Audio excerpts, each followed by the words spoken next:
free program kuliah gratis, yaitu adalah impian semua orang.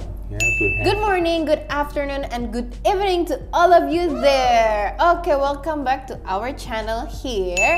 Di sini kita kedatangan lagi our CEO di sini untuk membahas semua questions yang dimiliki sama parents nih. Apalagi tema utamanya adalah kuliah gratis. Coba bayangin kuliah gratis ya. Jadi ada nih kuliah gratis ya, gitu. Jadi kita ada di mengenai digital business and software engineering gitu. Jadi kalian yang tertarik bisa langsung check it out di nextnya. Oke? Mungkin kita langsung the questionsnya nih, sir. Oke. Nah, jadi yang pertama adalah free program. Kok bisa gitu? Kok bisa free program? Iya, kok bisa gitu. Jadi bisa dijelaskan gitu loh. Iya. Ini emang konsep yang sangat bombastik ya. Bombastik. Free program kuliah gratis, yaitu adalah impian semua orang, ya, to have a free education. And it's always been my desire juga to be making education free. So baru-baru ini I found a way, you know, to have education free, and that was because kita bisa kerjasama dengan pihak Singapura, and it turns out it's sesuatu yang sudah dijalankan. So the free program works like this. By the way, there is no free lunch. Yeah, there is always some work to. So it's free, but there is some efforts to do. Yeah. So you pay with your efforts. Okay. Yeah. So you don't pay with money, but you pay with your efforts. Nah, effortnya gimana? Your first year when you study kuliah, you go through a very intensive boot camp. Okay. So in this boot camp itu intensif sekali, dari jam 8 sampai jam 5 belajar intensif mengenai program-program yang make you employable. The idea is to make students employable. Kerja ya. Sesuai dengan apa yang diminta oleh our industry partners. Okay. Ada yang kebutuhannya di dalam programming, ada yang kebutuhannya dalam proses mendigitalize bisnisnya. Ada program yang dia minta digital marketing. So semua itu ditampung di year 1, namanya the bootcamp year. So in the bootcamp year is where we put a lot of efforts in training the students to become employable. Nah, apakah in year 1 apakah studentsnya bayar? That is the question kan. It's free. Yeah. So how is it free? Yeah. So in first year the students still make a payment, alright? But I'll tell you how they will be able to recover and make it. It's like you're getting a cashback in this following year. So in the second year, ketika studentsnya udah employable nih ya, kita udah siap-siap memasarkan keahlian mereka, skillnya mereka ke klien-klien kita, ke employers kita di Singapura, di Australia, di Eropa, di mana. So mereka already getting earning income di tahun kedua. Earning income di tahun ketiga, earning income di tahun keempat. Tapi di proses ketika dia bekerja, dia juga belajar, selesaikan dia punya pendidikan sampai dengan tahun terakhir itu dia dapat bachelor degree dari University of Roehampton. Nah, kita sudah pernah hitung-hitung ya di episode kita yang sebelumnya. Totalnya itu dia mendapatkan income 16.200, tapi total tuition fee-nya sekitar 14.000. So it's like you still make a profit out of it. Artinya apapun yang diinvestasikan dalam proses 4 tahun itu sudah return dan bahkan ada lebih. Nah, itu yang dibilang kuliah gratis. Karena you didn't really pay, everything was recovered by the employers. Keren loh, karena tahun kedua tuh udah mulai kerja. That's ya right, kan? 2, 3, jadi anggapannya setelah dapat S1 itu punya 3 tahun pengalaman kerja loh guys. Yes. Ya kan? Jadi nggak hanya sebagai fresh graduate yang punya S1, tapi kalian itu udah punya pengalaman kerja 3 tahun. Betul, because biasanya kan dibilangnya, wah habis 4 tahun kuliah baru kerja, ya masih dibilang fresh graduate ya. Kalau masuk ke perusahaan masih dibilang masih junior lah, ya kan, dibilang masih cupu lah ya. Cupu. Masih junior ya. Ya, so but if you are 3 years experience, udah dapat bachelor degree dari University of Roehampton, UK loh. Itu experience namanya. Keren ya. Udah kelas lah, there's a class for this person karena udah handle clients dari different countries, you know. So I think this is a very unique way of learning while studying and earning right away from your second investment. Yeah, it's an investment. It's an investment. Keren. So that's how it can become free. Keren sih. Jadi kejawab ya guys semuanya. That's the first questions nih. Mungkin selanjutnya nih, Sir, ada pertanyaan. Karena kan berhubungan dengan digitalization gitu lah ya. Programnya berhubungan digitalization. Jadi apakah memang orang-orang itu yang ikut harus paham nih mengenai misalnya kayak coding untuk programmingnya gitu loh. Padahal kan nggak semua orang itu senang gitu loh atau suka dengan mengenai coding atau mempelajari secara basic gitunya gitu. Ya, ini adalah hoax-nya lagi ya, another kind of hoax-nya. Hoax-nya adalah semua orang yang mau masuk ke dalam digital economy itu harus belajar coding, harus belajar teknologi yang dalam ya. Jadi seolah-olah kita nggak bisa participate dalam digital economy kalau tidak belajar coding. Jadi semuanya rame-rame belajar coding ya. Padahal kita udah tahu bahwa coding itu sekarang sudah diambil alih oleh AI gitu. Betul. Ya, jadi sekarang yang paling penting itu bukan codingnya, tapi bagaimana menggunakan the use case-nya itu. Use case itu artinya apa? Use case itu dalam proses bisnis apa yang mau di-digitalize. Ya, yang di-digitalize itu kan proses dari end to end ya. Artinya dari segi purchasing, dari segi production, dari segi logistics, dari segi keuangannya, itu yang di-digitalize the whole business proses. Nah, use case-nya bagaimana saya bisa mendapatkan efisiensi dengan digitalize this activity, dengan automate. Contohnya saya mau bikin production-nya tadinya 100 units, now I want to multiply the productivity using automation, ya kan? So I need technology use case, lalu baru minta programmers-nya, coders-nya. Ya, contohnya saya adalah pengelola property, and di pengelola property itu mereka sering dapat komplain dari para tenants-nya. Ya kan, mereka harus monitor kan berapa yang they have to, which tenant complain, apa yang harus dibenarkan, kapan AC terakhir di repair, ya kan itu use case-nya. Nah, use case-nya kita terangkan kepada programmernya. So digitalization itu doesn't mean you have to learn the coding. So in the process of our program juga ada namanya Tech Light. Tech Light itu artinya not so heavy on the technology, which is digital business. Ya, you learn the digitalization concept. Termasuk di dalam digital business itu digital marketing.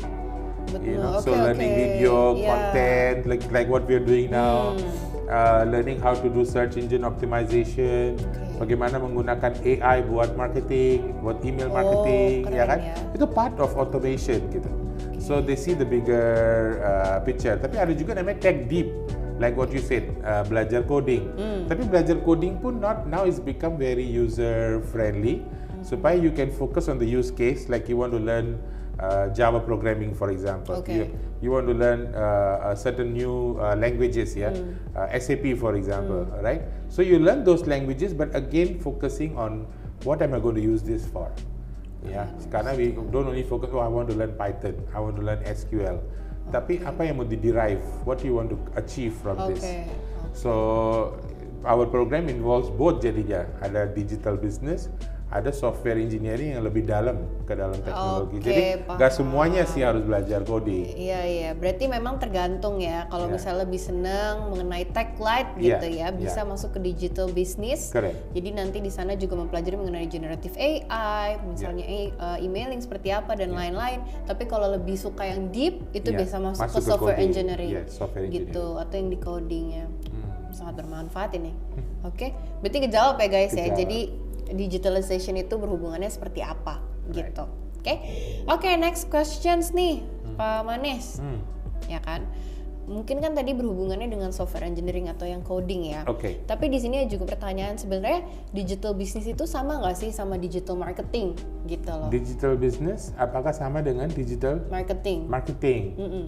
Ya, ini pertanyaan ini sebenarnya ada dasar background bahwa orang-orang yang di dunia marketing itu sering dianggap pekerjaan yang sedikit gengsinya lebih kurang ya. Dianggap ini adalah orang-orang sales yang akan keliling-keliling jualan barang, terus dia menggunakan social media atau apa untuk mempercepat penjualannya gitu ya. Jadi I find that as a very view yang sangat narrow gitu ya, a bit shallow, karena digital marketing itu is not only sales gitu loh. I paksakan you untuk brainwash you dimanapun you browsing, making sure that iklan saya mengganggu you, cukup mengganggu you, sampai you pencet itu and you buy my product. I think that's not what the idea. Why we are not calling our program as digital just marketing, is because we are calling it digital business.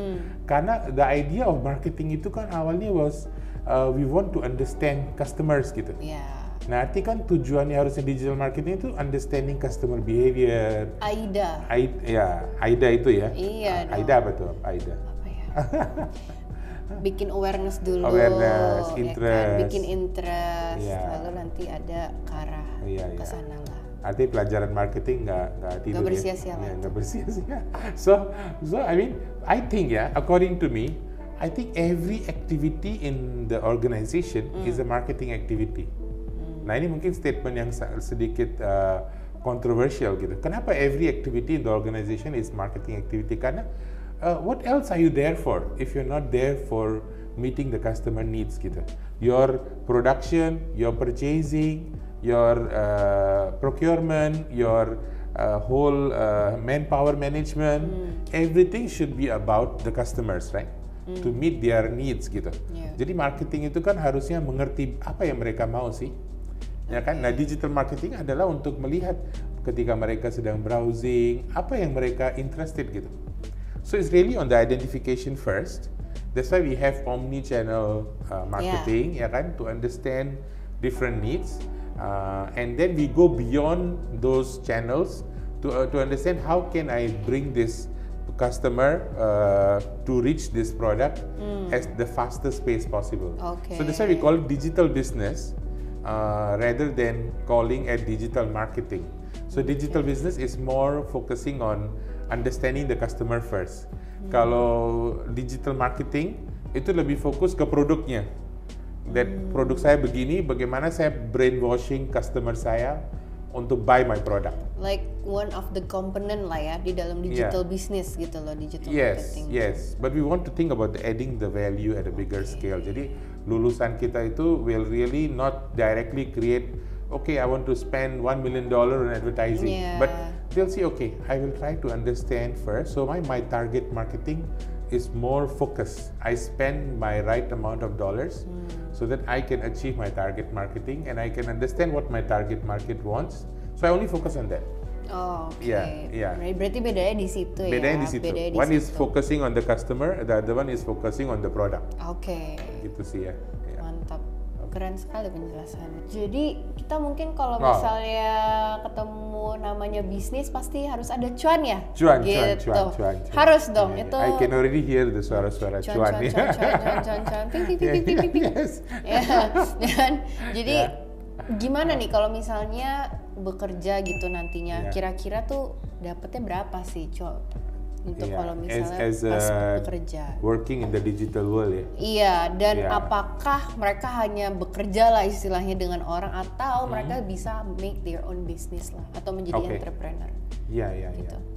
Jadi I notice Gen Z ini kan suka berkarya, not easy to manage, not referring to you, but not easy to, they like to have meaningful things gitu. Itulah Gen Z ya. They like to find value. Harus. These are people yang care about their work ya.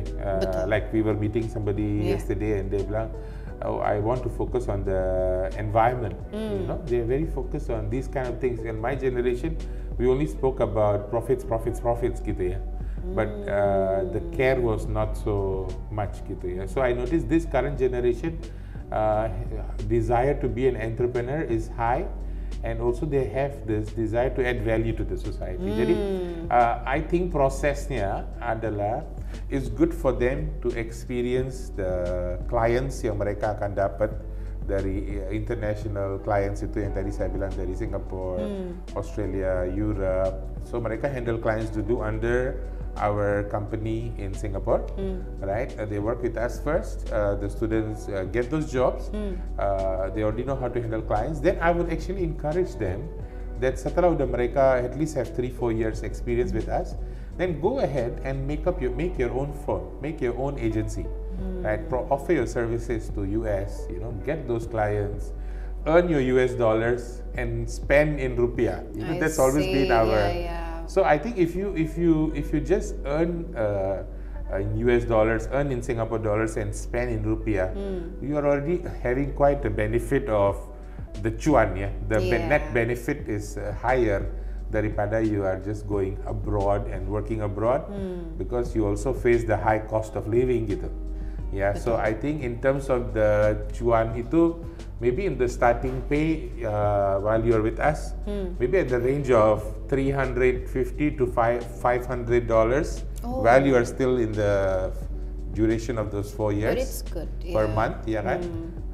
But the moment you are on your own and already can handle your own clients, you should be able to, let's say you're able to charge your clients, one client about $1,500 or $2,000, right? You have a range of services, and then with $2,000 you have, let's say, how much clients you can, if you are good in networking, good in making connection, let's say you get 50 clients, right? So $2,000 with multiply by 50 clients. Gimana? Kita tanya Gen Z ya. Berapa jadinya? Ya silakan dihitung ya, dijawab di komen ya. Boleh dijawab ya. $2,000 per month you get, multiply by you have 50 clients. So if you have that kind of, masih hitung dia, cuannya masih dihitung. So if they are earning that much per month, compared to getting a monthly salary, I think it's way better to learn to handle clients. And if you learn to handle clients with the right technology, I think the cuan is 100 times bigger. But you need to get there. You need to have the right mindset that I'm not a sales guy yang paksa you buy my pen, you want to just buy whatever. Kan sering ada iklan ya Leonardo itu selalu bilang sell me this pen ya kan, tapi salah itu, mestinya kan ditanya do you need a pen, ya kan, tanya dulu. So digital marketing is different. You try to understand people more than just pushing them. Mantap. Itu mantap banget ya guys. Jadi bisa menjadi entrepreneur dan udah dikasih tahu juga ya berapa kira-kira cuannya. Gitu. Semuanya pasti hitung-hitung ya abis itu ini. udah dapat langsung gas langsung gitu. Gas, ya. The next questions gitu ya. Ini ada pertanyaan terakhir nih. So is it Go International program gitu loh. Jadi apakah memang berarti bisa gitu mendapatkan klien from internationally gitu loh, atau misalnya kerja secara internationally. Gitu. Go international itu kan artinya you set up your firm in different countries, right? And then you are known for that kind of quality gitu ya. So when you are offering your services internationally, you have to have a competitive edge kan. Kenapa sih yang mesti kasih my projects, digital business project atau software engineering projects kepada contohnya ke seorang Karina and her firm Karina and Associates contohnya or Karina Consulting or Karina Advisory So why should I give this? So because she is from Indonesia. So how is people's perception about Indonesia? So I need to work on that, right? I say, with Karina from Indonesia has this much of portfolio. I notice Indonesians don't like to show off because they're very humble. Betul.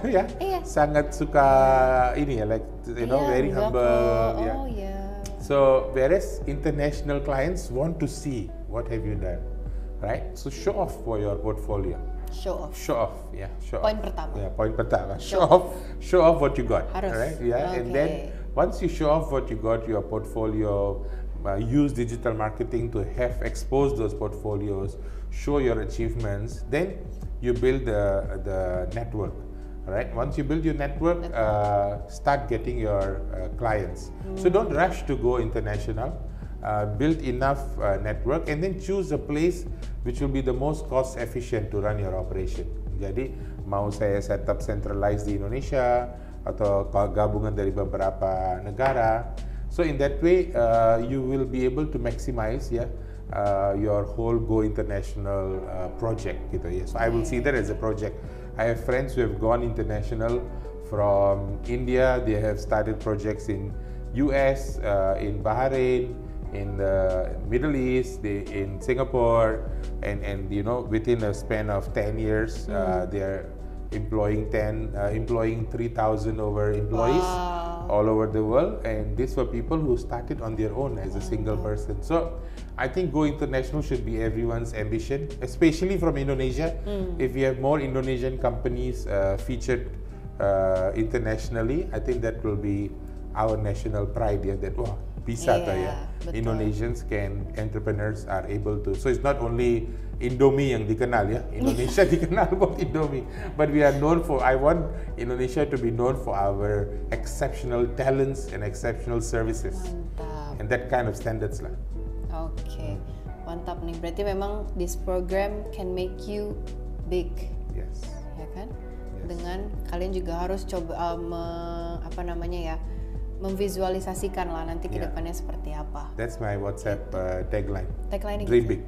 Dream big. Dream big. Yes. Coba kalian juga pakai itu, pasti kalian juga akan menjadi orang besar.